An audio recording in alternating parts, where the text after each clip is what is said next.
ভাবিয়ে শোনো, তেল্লাচোরাও একটা পাখি আর এবারও একজন নেতা। আমাকে দেখো অনুসারী আছে, কিন্তু নমুনাটা দেখছো না। আজকে মোটামুটি সারা বাংলাদেশ অবাক। ব্যারিস্টার ফুয়াদকে আওয়ামী লীগ, মানে গুপ্ত অবস্থায় আছে থাকা আওয়ামী লীগ, প্রকাশ্যে থাকা বিএনপি, দুই দল মিলা এমন অবস্থা করছে ব্যারিস্টার ফুয়াদ। এখান থেকে ফুয়াদ ভাইয়ের একটা জিনিস কিন্তু শিক্ষণীয়, যে থাকে না যে আপনার কাছাকাছি ক্ষমতা আছে বা মাঠটা একটু পরিষ্কার, মন যা চায় ক্যান্টনমেন্ট উড়াই দিবেন। আপনার নির্বাচনী এলাকায় আজকে আপনার যে গণধোলাইয়ের চেষ্টা করা হয়েছে, মানে মাথার টাক টোক কিন্তু প্রথমে ফাইডা যেত ফুয়াদ ভাই। দর্শক, আজকে যে ঘটনা দেখছেন, আসলে ঘটনার প্রেক্ষাপটটা কিন্তু অনেকে জানেন না। কোথায় কারা এইভাবে ব্যারিস্টার ফুয়াদকে ধাওয়া দিল, আর কোন রকমে গাড়িতে উঠা মান সম্মান ইজ্জত বাঁচাইলো। ভাবে লুঙ্গিটা খুললে রেখে, আমি লুঙ্গি পরে না, উনি পায়জামা পরে। আচ্ছা যাই হোক, নিজের নির্বাচনী এলাকায় গিয়ে জনসাধারণের তোপের মুখে পড়েছিলেন আজকে এবি পার্টির সাধারণ সম্পাদক ব্যারিস্টার ফুয়াদ। এই সময় যে ভুয়া ভুয়া স্লোগান সহ আরো কিছু গালাগালির শব্দ ছিল। রবিবার দুপুর 1টার দিকে আপনার এই ঘটনা ঘটেছে।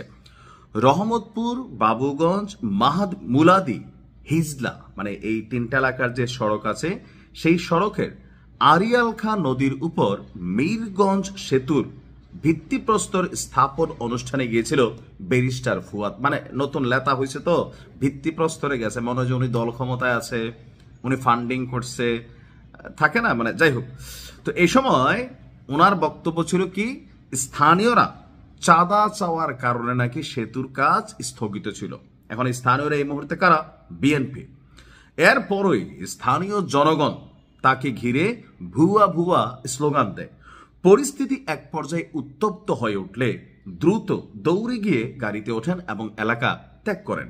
পরে স্থানীয় ছাত্রদলের পক্ষ থেকে ব্যারিস্টার ফুয়াদকে বাবুগঞ্জে অবাঞ্ছিত ঘোষণা করা হয়। এখন কেন ছাত্রদল এই কাজ করলো?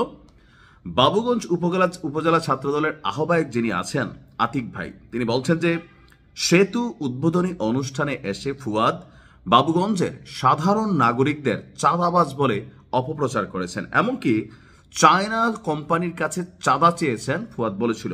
আর এমন অভিযোগ তুলে গণমাধ্যমে ফুয়াদ মন যা চায় তাই বক্তব্য দিচ্ছিল। এই ব্যাপারে আমরা স্থানীয় সাধারণ নাগরিকরা এক হয়ে প্রতিবাদ করছি। এখন এই যে সাধারণ নাগরিক বলতে তো কোনো নাগরিক নাই।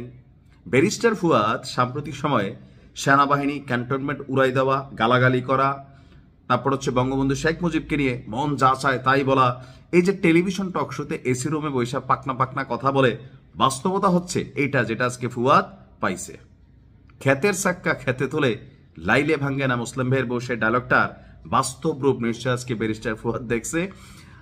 আমার মনে হয় না আর কি আগামী দিনে আর এলাকায় যাবে। আর মুসলিম ভাইয়ের বউর আমি একটা প্রশ্ন করছিলাম, তেল্লাচোরাও পাখি ফুয়াদ নেতা, তুমি এই কথাটা কেন বললা? তো ভাবির যে ব্যাখ্যাটা আর কি, মানে আমাদের কুমিল্লার ভাষায় ভাবির ব্যাখ্যা হইল যে বর্তমানে এমন কতগুলা রাজনৈতিক দল দাঁড়াইছে যে এখানে একজন লোক ইকুয়াল টু একটা দল। গ্রামের একটা মেম্বারই ভোটে এরা পাশ করবে না যদি সেখানে আওয়ামী লীগ, বিএনপি, জামাত, জাতীয় পার্টি প্রার্থী দেয়। এদেরকে খুঁজে পাওয়াই যাবে না।